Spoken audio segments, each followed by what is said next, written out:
Okay, so I'm gonna lay this out for you. As you can see, there's not a lot of cover in here. So I was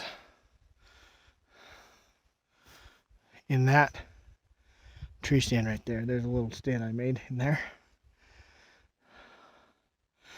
5:30, started bugling.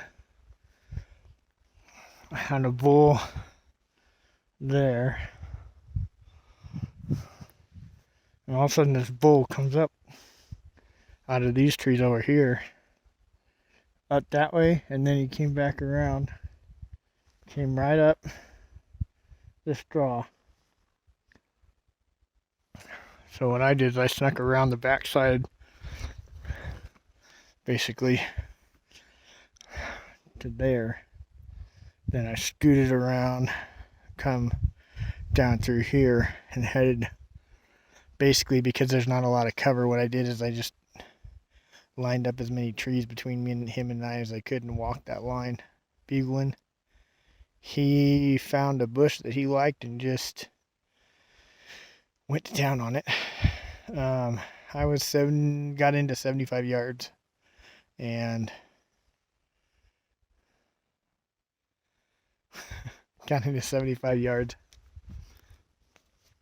Had an arrow knocked. Was ready to go. Creeping in. He was still tearing up a bush, and every time he'd turn around, I'd creep about 10 yards. And I was closing pretty quick. And then just down here, there's a gravel road, and wouldn't you know it, nice diesel pickup. He looked at that. He looked at me. But he couldn't see me. He just see the branches in between us. I bugled. He looked at the truck. Looked back in my direction. And then, I don't know if you can see, there's a little rise right there. You can see it just right there. And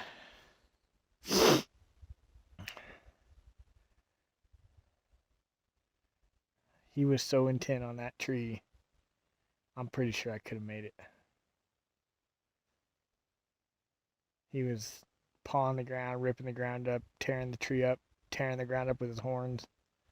He wasn't huge. I mean, he was a good body, but he wasn't a huge bull. He was probably, I think he was 4x4. But I don't care at this point. Second to last day, I will take anything. Anyways, he went up the rise. I bugled. He turned around and stopped. I was bugling still, keeping the trees in between us, walking towards him, bugling towards him.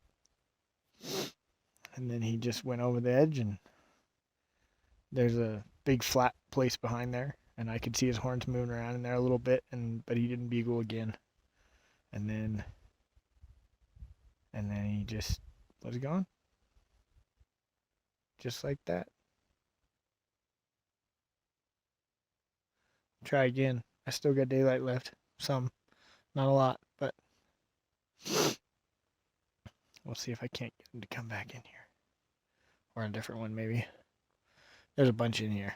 I've heard 3 or 4 today. Different bulls. One of them sounds like a horse. He bugles and like chuckle bugles. It's a weird. I've never heard it before, but he's very raspy. So, I mean, I was on a bull, so there's that. Doesn't get much better than that, right? I mean, it could be worse. I think that car's coming back.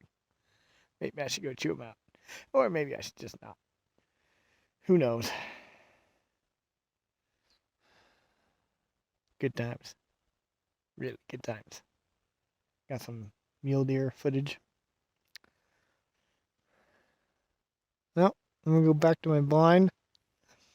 Yep. There you go, guys. BRO. I guess it's that way. Born raised outdoors. Called him in. Had him just tearing shit up.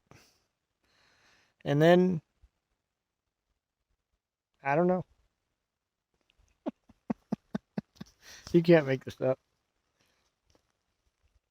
Can't. This is hunting at its best. That's why they call it That's why they call it hunting and not shooting, because